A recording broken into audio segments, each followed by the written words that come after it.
Olá, meu nome é Rodrigo Buclo e este é a segunda parte do podcast com a super influencer Carol Martins.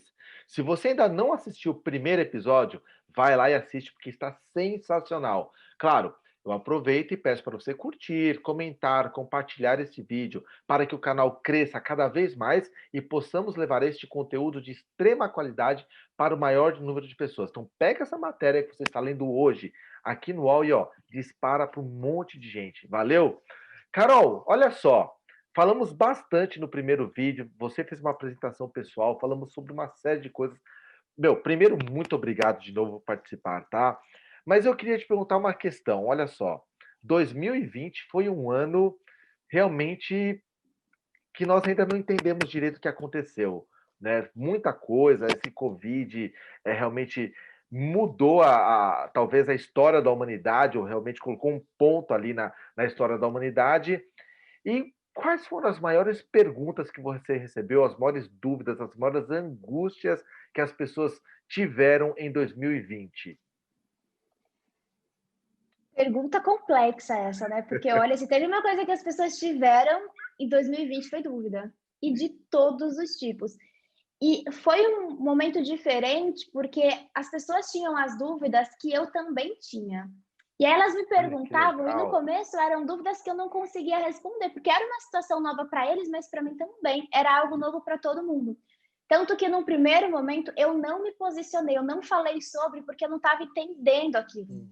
Falei, gente, não tem como eu falar sobre esse assunto que todo mundo que está falando baseado em achismo. Então eu me silenciei por um período até eu absorver um pouco mais o que estava acontecendo para depois eu começar a falar. Mas eu lembro que lá no começo, março mais ou menos, a maior dúvida das pessoas era: o Covid vai impactar na minha recolocação? Vai impactar no meu emprego? Claro que vai, porque impactou em tudo, porque não impactaria na sua vida. Muita gente morreu, né? Muita gente perdeu o emprego, bagunçou com a humanidade. Por que isso não teria impacto no seu trabalho? Então, essa foi uma pergunta que eu respondi bastante. Junto com essa questão, porque a gente teve o isolamento. Então, ficamos aí em períodos que foi um isolamento, não 100%, mas foi algo que as pessoas tomaram bastante cuidado. E estava tendo processo seletivo, mas ninguém podia sair de casa. Então, a outra dúvida que veio era: como eu me preparo para o processo seletivo remoto?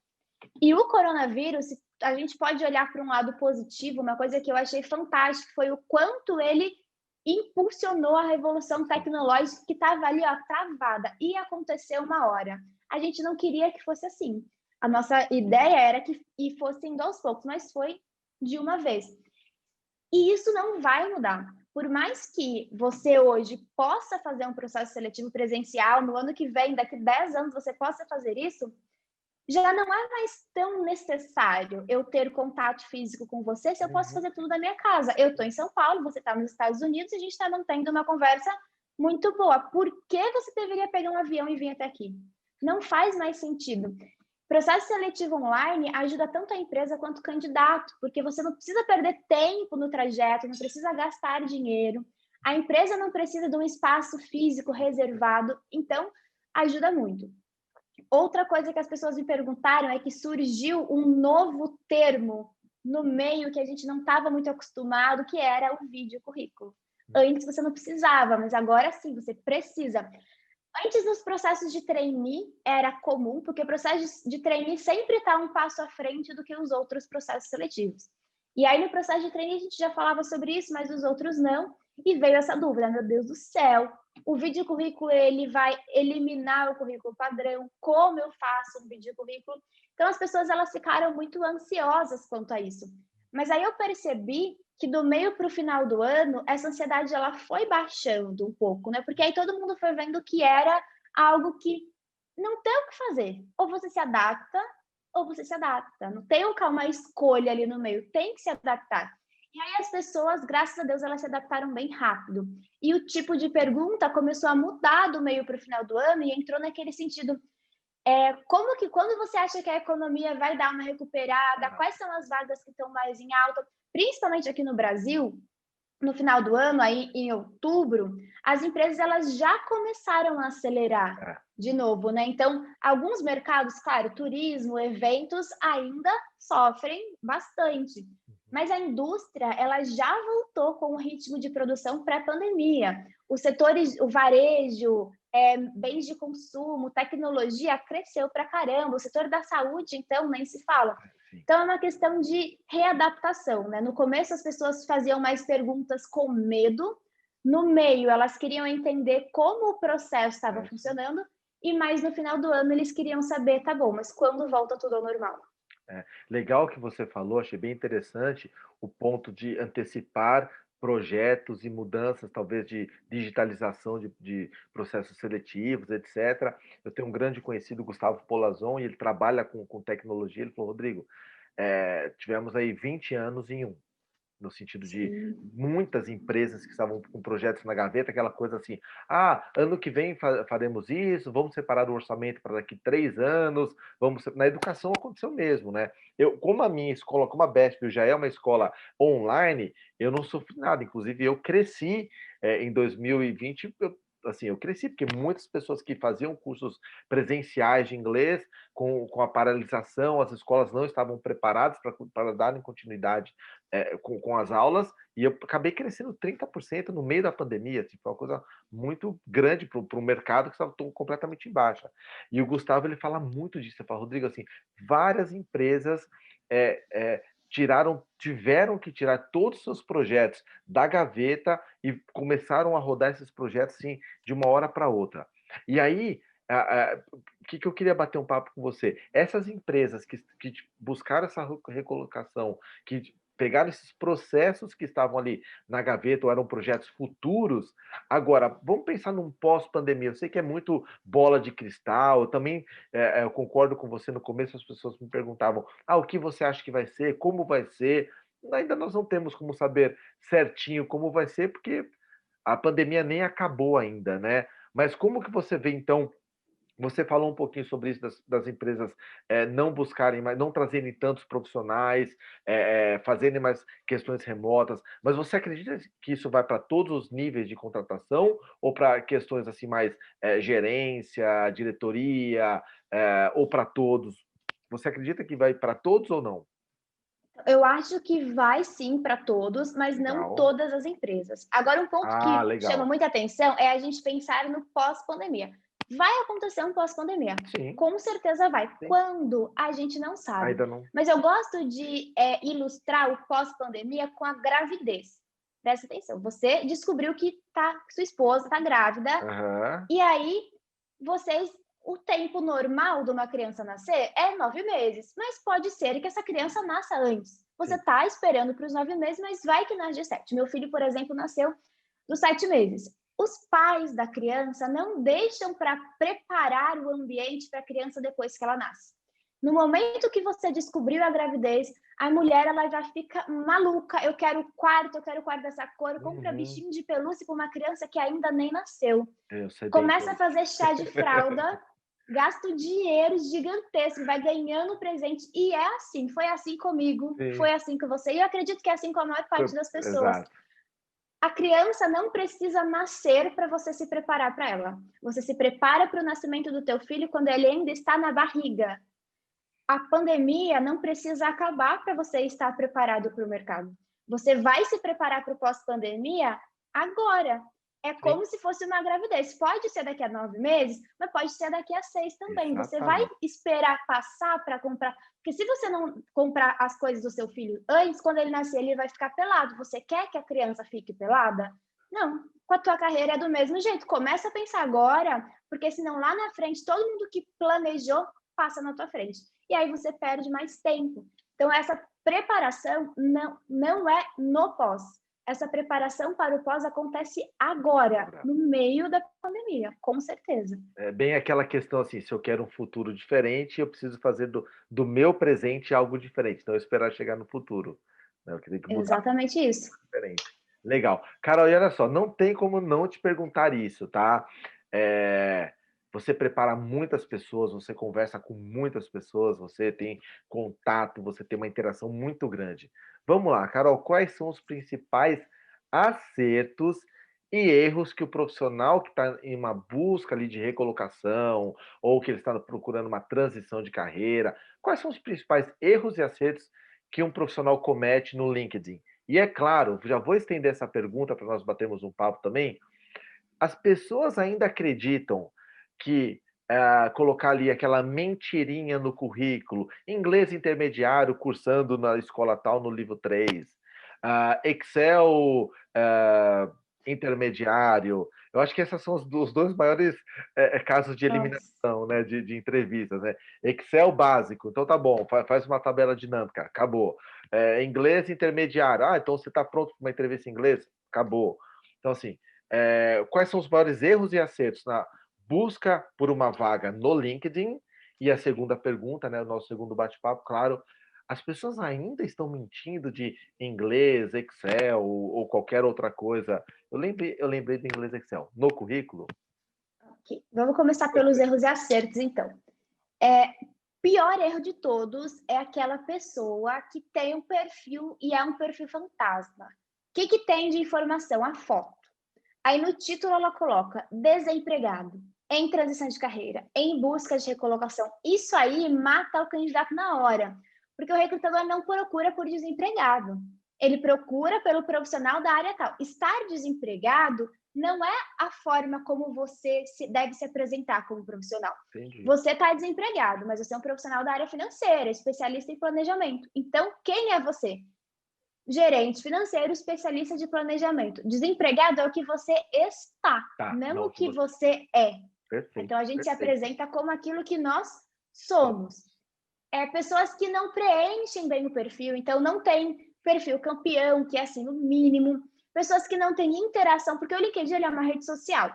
Redes sociais são o quê? Alimentadas pelos usuários. Por trás da rede social existe um algoritmo que privilegia algumas contas. No Facebook, no YouTube, no TikTok, sempre tem contas que são privilegiadas. Que contas são essas? As que se movimentam mais. Se você quer que o algoritmo privilegie você enquanto usuário, é uma relação de ganha-ganha. Faça o que o algoritmo quer, que ele vai te dar o privilégio. Então, você precisa ter movimentação. Sim. Precisa se posicionar. Então, produzir conteúdo, não todo dia, não precisa. Se a tua intenção não é ser um influenciador, se você não quer trabalhar na internet, não precisa escrever todo dia, mas uma vez ou outra tem que dar as suas caras. A pessoa precisa saber que você está lá. E tem que ter um perfil com interação, precisa ter pessoas. Tem gente que só adiciona as pessoas da família. Para que um LinkedIn?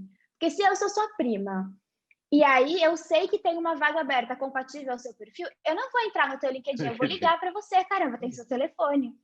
Quem tem que estar no seu perfil são pessoas além daquelas que você conhece. É uma rede para expandir o teu relacionamento. Então, esses erros de...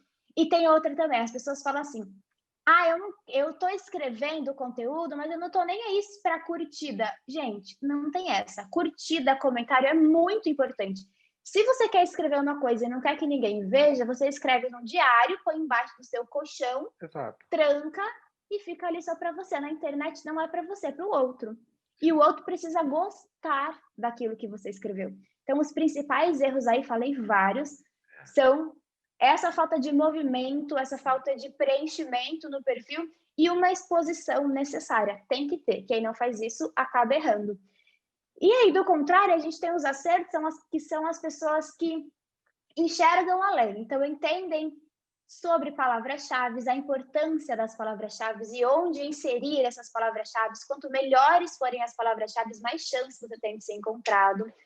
Pessoas que investem no marketing pessoal, é importante. Então, tem uma foto legal, tem um perfil que está todo combinando, conversando. Se você fala um outro idioma, então ter um perfil em português e em inglês também, ou em português e em espanhol, para ir mostrando seus diferenciais. Falar sobre resultados, sobre conquistas, sobre problemas que você resolve.